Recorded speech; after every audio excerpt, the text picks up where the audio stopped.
Port de la Turballe, en Loire-Atlantique. C'est sans nul doute l'événement le plus attendu de l'année. 150 bateaux, 250 personnes handicapées qui viennent de toute la France et pas moins de 200 bénévoles pour embarquer sur la croisière de Pimbron. Faut que ça soit serré quand même. Une fois par an, le monde du handicap et le monde marin se côtoient pour partager 2 jours de virée en mer. Et cette rencontre dure depuis 32 ans. Cette année, plus d'une centaine de skippers ont répondu présents à l'appel. Comme Robert, c'est sa 8e croisière.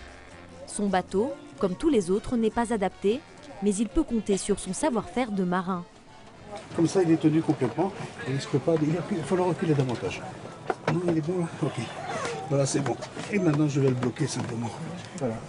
Et donc là, il est bien maintenu, Louis. Là, oui, là, il n'y a pas de problème. Enfin, si le bateau se met à l'envers, je ne promets rien.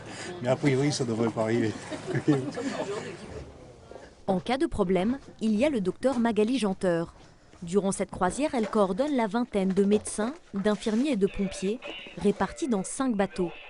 Chaque patient a sa fiche, où on a sa pathologie, de quoi le joindre, qui l'accompagne, quels sont les traitements qu'il a, quels sont les soins à lui faire, d'où il vient. Rien, il n'y a pas d'improvisation sur la croisière, tout est vraiment calé, prévu, organisé.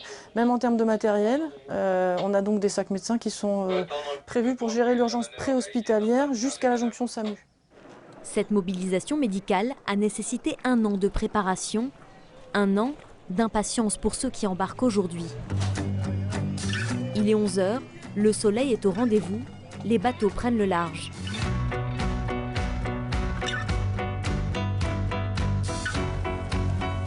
Pour certains malades, c'est leur première sortie en mer et parfois même la seule sortie de l'année. L'ambiance est festive sous le signe de l'exotisme. Myriam est une habituée, c'est sa 16e croisière de Pimbron. Non, on ne parle pas de handicap. On fait la fête. Voilà. On est tous égaux, valides comme handicapés. Si l'heure est à la fête, les infirmières, elles, n'oublient pas pour autant leurs patients. Ça fait bien 1 semaine qu'on prépare le matériel, là, et puis 3 semaines qu'on pense aux patients qu'on peut emmener. Et voilà, ouais, c'est de la préparation, oui. Tu vas prendre celui-là. Il y a quand même un peu de sérieux, même si on fait la fête sur le bateau. Mathieu travaille dans la marine marchande. Il tenait absolument à partager cette escapade en mer avec son frère Yannick, atteint d'un locked-in syndrome. Je sens qu'il est bien là. Il est bien. On rigole tous les deux et on parle beaucoup par les yeux et on sait. Je sens qu'on est bien tous les deux là.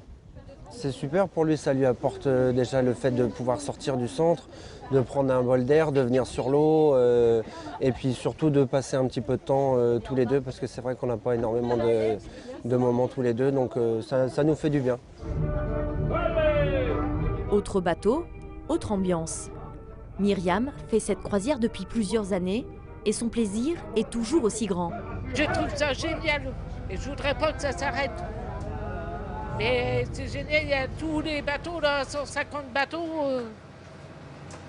Et c'est émouvant.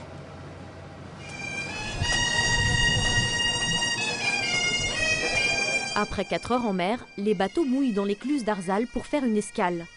Des bénévoles débarquent les fauteuils sous les encouragements des infirmières. C'est une manœuvre qui est très compliquée et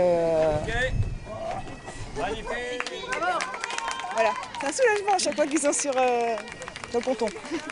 Si cette croisière existe, c'est grâce au docteur François Moutet.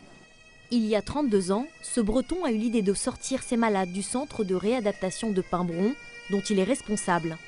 J'ai jamais refusé une inscription pour des raisons médicales ou des raisons de handicap trop lourd.